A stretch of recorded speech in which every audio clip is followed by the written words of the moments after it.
Myths are returning, legends are breaking, heroes, monsters, and survivors are facing the cost of everything they once believed. From ancient epics to modern franchises, the next era of cinema isn't about victory, it's about consequence. These films aren't just sequels, reboots, or adaptations. They're reflections of power, legacy, survival, and what remains after the world changes. Here are the stories that will define the future of cinema, not by spectacle alone, but by what they dare to confront. Long before it became a cinematic undertaking, the Odyssey exists as one of the most enduring pillars of human storytelling. Composed nearly 3,000 years ago and traditionally attributed to the Greek poet Homer, the epic has survived wars, empires, and civilizations precisely because it's not about spectacle alone, but about endurance, identity, and the cost of survival. Its influence can be traced through literature, theater, and modern cinema, shaping the ways journeys, heroes, and homecoming narratives are told across cultures. At its core, the Odyssey follows Odysseus, king of Ithaca, in the aftermath of the Trojan War. Though victorious, he's denied peace. What should be straightforward returns home stretches into a long decade ordeal marked by divine interference, moral tests, and encounters that blur the line between myth and psychological trial. Monsters, temptations, and hostile gods are not merely obstacles, but reflections of the choices Odysseus must survive to remain himself. Intelligence, restraint, and memory become his weapons in a world where brute force repeatedly fails. The upcoming film adaptation, directed by Christopher Nolan and scheduled for a theatrical release in July 17, 2026, represents one of the most ambitious modern interpretations of the epic. Nolan's involvement signals a deliberate emphasis on scale grounded in human perspective. Known for treating time, perception, and consequence as narrative forces, he approaches the Odyssey not as a fantasy spectacle, but as a story about displacement and transformation. The film stars Matt Damon as Odysseus, with Anne Hathaway as Penelope and Tom Holland as Telemachus. By the time Dune Part 3 arrives, Paul Atreides' transformation from heir to emperor will have already shaped the Imperium. Followed by the events of Dune Part 2 2024, the story is expected to move beyond conquest and prophecy into the unsettling territory of power maintained. Widely understood to adapt elements of Frank Herbert's Dune Messiah 1969, this next chapter will explore the consequences of leadership, the cost of fanatic devotion, and the burden of prescience, even if studio confirmation of the film's official title or release date has not yet been announced. Director Denis Villeneuve has emphasized that his Dune films form a cohesive vision. It is expected to conclude Paul's cinematic journey with a narrative that is structurally more intimate and thematically darker, with Paul now ruling an empire shaped by a holy war carried out in his name. The story interrogates what it means to be a savior whose decisions have catastrophic and irreversible consequences. Freeman Jihad has spread across the Imperium, leaving Paul imprisoned by his visions even as he holds supreme authority. Leadership in this universe is isolating and morally complex, far removed from conventional heroism.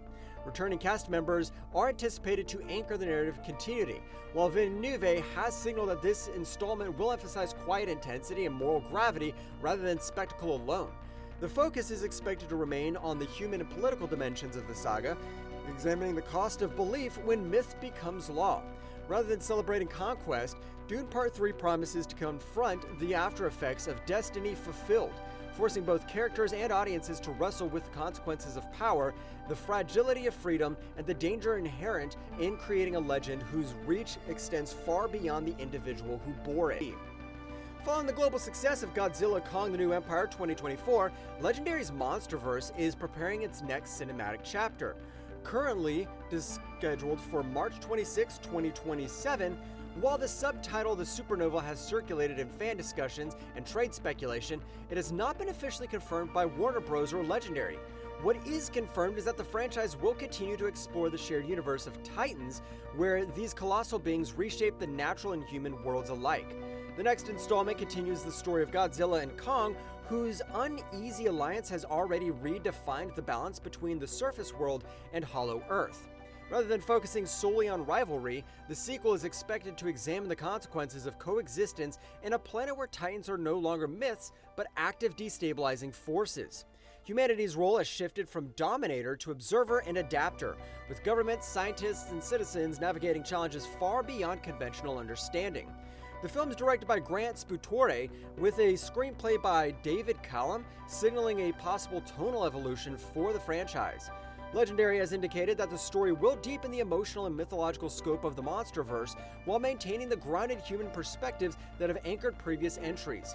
Godzilla and Kong are portrayed not merely as protectors or destroyers, but as ancient forces whose presence demands reconsideration of survival, balance, and power. Set against a backdrop of increasing global instability, the narrative is expected to confront the consequences of relying on titans as guardians. The very creatures that once saved humanity now embody both awe and risk, challenging the assumption that colossal power can be safely contained. Crime 101 enters the crime thriller landscape as a story of precision, philosophy, and calculated risk. While full production details and release dates have not been officially confirmed, the project is positioned as a grounded, character-driven exploration of modern criminal operations. Inspired by the novella by Don Winslow, the narrative is expected to focus on the meticulous planning and discipline and systemic thinking that distinguish high-level crime from impulsive violence. Set in Southern California, the story follows a master thief and a seasoned detective, whose opposing approaches highlight a central tension. One operates through control, preparation, and adherence to rules, while the other relies on instinct, experience, and persistence. Their conflict is not defined by personal vendetta, but by philosophy, the pursuit of order versus the navigation of chaos. Within this framework, crimes are presented less as spectacles and more as the unfolding of consequences when even the smallest deviation can trigger cascading failure. The title, Crime 101, reflects a core theme: the unspoken rules that govern professional theft and survival. Success is not about bravado or flash, but about restraint, foresight, and the understanding the environment. The film is expected to explore how rigid systems respond under pressure, and how control, once assumed, can be fragile when confronted by unexpected variables. While plot specifics, cast, and a confirmed release remain pending, Crime 101 is anticipated to emphasize tension derived from observation, strategy, and consequence, rather than action set pieces. Its focus is on the narrowing margin between order and collapse, asking what happens when the systems designed to prevent failure begin to fail themselves. In doing so, the film promises suspense grounded in the inevitability of human error, making survival in both legal and criminal a matter of discipline, timing, and philosophy rather than chance. The Wrecking Crew positions itself as a modern action film built less on excess and more on contrast. Announced by Amazon MGM Studios, the project brings together Dave Bautista and Jason Momoa in leading roles, pairing two physically imposing screen presences whose previous work has emphasized radically different styles of performance. Rather than presenting them as interchangeable action figures, the film is structured around tension born from personality, method, and conflicting approaches to violence. Directed by Angel Manuel Soto, whose recent work has blended grounded emotion with large-scale spectacle, The Wrecking Crew is framed as a character-driven action thriller rather than a traditional buddy spectacle.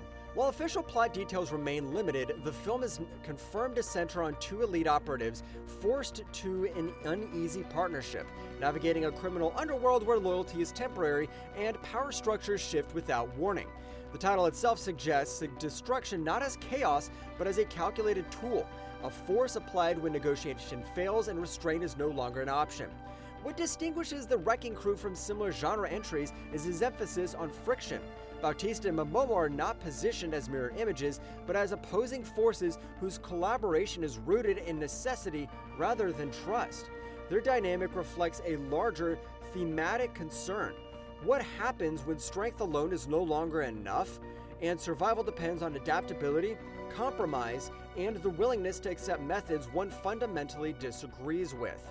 Produced under the Amazon MGM banner, the film reflects the studio's continued push into mid to high budget action projects aimed at theatrical global audiences.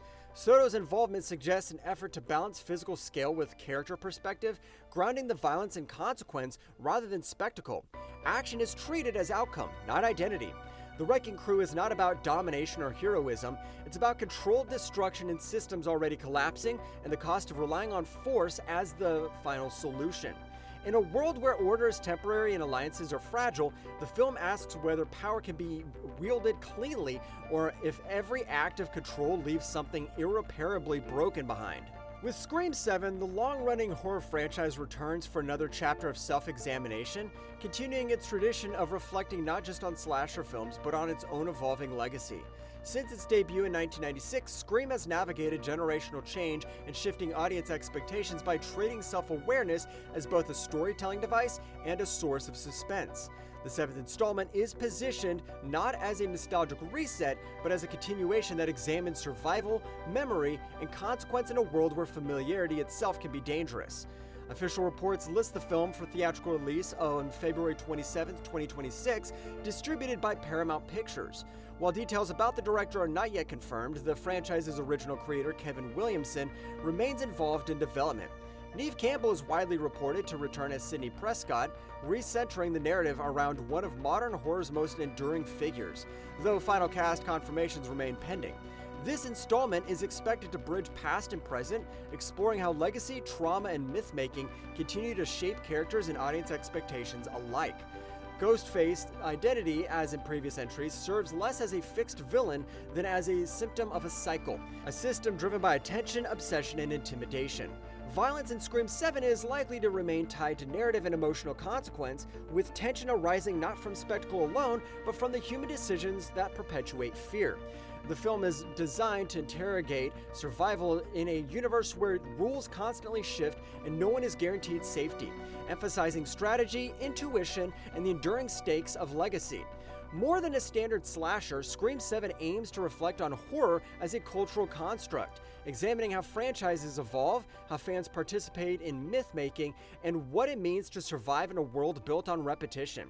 It continues the series' defining tradition, suspense rooted in consequence, identity, and the haunting question of whether self-awareness is ever enough to keep anyone safe. The death of Robin Hood approaches one of folklore's most enduring legends from an angle rarely explored. Not the rise of the outlaw, but the reckoning that follows a lifetime of myth. Announced as a grounded revisionist take on a classic English tale, the film re-examines Robin Hood not as an untouchable symbol of rebellion, but as a man shaped and ultimately worn down by violence, consequence, and time. The film is directed by Michael Sarnowski, whose previous work demonstrated a precise control of tone and character-driven storytelling. The Death of Robin Hood stars Hugh Jackman in the title role, with Jodie Comer co-starring, marking a deliberate departure from youthful romanticized interpretations of the character. This version of Robin Hood is no longer defined by daring thefts or heroic bravado, but by survival in the aftermath of legend. The forest myths have faded, and the cost of outlaw life has begun to surface. Rather than retelling familiar exploits, the narrative centers on an aging Robin confronting the erosion of his ideals and the physical toll of years spent resisting authority. His reputation precedes him, but it no longer protects him. The film frames heroism as something fragile, easily distorted by memory and storytelling, and asks what remains when the stories told about a man no longer match who he has become. This approach aligns closely with the project's title, which signals finality not as a spectacle but as an inevitability. Produced by A24, the film reflects the studio's continued interest in reinterpreting established mythology through intimate, character-focused lenses. Violence, when it appears, is expected to carry weight rather than thrill, reinforcing the idea that rebellion is rarely clean and never free. Authority resistance are treated not as moral absolutes, but as forces that leave scars on both sides. The Death of Robin Hood is not a story about reclaiming glory or restoring balance. It's about legacy, how legends are constructed, how the decay, and what happens when the man behind the myth is finally forced to live without it. And stripping Robin Hood of romantic certainty, the film aims to confront the cost of believing in heroes long after their time has passed. Following a decade of evolution from video game icon to cinematic hero, Sonic the Hedgehog 4 continues the Paramount franchise that began the Sonic the Hedgehog 2020, followed by Sonic the Hedgehog 2 2022, and Sonic the Hedgehog 3 December 2024. Announced in March 19, 2027 theatrical release, the film marks the next chapter in a series that has collectively grossed over $1 billion worldwide, cementing Sonic's place as a cross-generational phenomenon. The story is expected to expand the Sonic cinematic universe while maintaining the core balance between the high-speed spectacle and emotional stakes. Sonic, voiced by Ben Schwartz, continues to navigate a world where friendship, loyalty, and responsibility are as essential as speed. Allies such as Tails and Knuckles, along with returning adversaries like Dr. Ivo Eggman Robotnik, are set to shape the narrative, though the full cast is yet to be officially confirmed. The franchise's trajectory suggests that relationships, personal growth, and the consequences of past battles will play a central role alongside the action sequences audiences expect. While details of the plot remain under wraps, Sonic 4 is anticipated to explore the evolving responsibilities of a hero whose actions have far-reaching effects. The film is expected to emphasize themes of legacy, identity, and purpose, asking what it means to protect a world that grows increasingly complex with each challenge. The balance between humor, heart, and heroics, which has defined previous entries, will remain central, ensuring that the franchise continues to appeal to both longtime fans and new audiences. More than a continuation of high-octane adventure, Sonic the Hedgehog 4 aims to deepen the cinematic universe, showing that the stakes for a hero are not measured in speed alone, but in the choices made and the lives affected, the lasting impact of every battle fought in the pursuit of justice, friendship, and belonging. Minions 3 arrives as the latest chapter in one of the most enduring and unexpected influential animation films franchises of the 21st century. Set to open in theaters July 1st, 2026 in the United States under the banner of Illumination and Universal Pictures. This third standalone outing for the mischievous Yellow Henchmen marks the 7th overall film in the Despicable Me universe, joining Minions: The Rise of Gru 2022 and the mainline Despicable Me saga that began in 2010. Directed by Pierre Coffin, the co-creator and the voice of the Minions since their first appearance, and written by Brian Lynch, whose work includes both Minions and other Illumination projects, Minions 3 is poised to expand the franchise's blend of visual invention, slapstick humor, and character-driven absurdity. Coffin's return behind the camera alongside producer Chris Meledandri, founder of Illumination, and Bill Ryan reinforces this film's commitment to preserving the distinct comedic sensibility that has made the Minions cultural icons while exploring new narrative territory. Scheduled for a summer 2026 release, the film occupies a prime holiday season slot typically associated with major animated tentpoles. This positioning reflects both the commercial confidence Universal has placed in the franchise and the way the Minions have become box office anchors, contributing to the Despicable Me film's collective global gross that now exceeds several $billions. While official plot details remain under wraps, Minions 3 is expected to continue the franchise's exploration of its core themes: loyalty amid chaos, absurd consequences of unchecked enthusiasm, and the idea that even the smallest, most chaotic figures can have an outsized impact on the world around them. The Minions themselves, linguistically indecipherable yet universally expressive, serve as both comic relief and emotional center, challenging traditional notions of narrative coherence in family films by making mischief and miscommunication central to their appeal. In an era defined by ever-expanding cinematic universes, Minions 3 stands out apart not because it seeks to reinvent the wheel, but because it tests the durability of joy itself, asking quietly without fanfare whether laughter can sustain meaning when stories become traditions and characters transcend their origins. Every legend reaches a moment where it must answer for its past. Which of these stories do you believe will leave a mark and which will fade into myth? Comment your most anticipated film, like the video, and subscribe for deeper cinematic breakdowns you don't find anywhere else. See ya!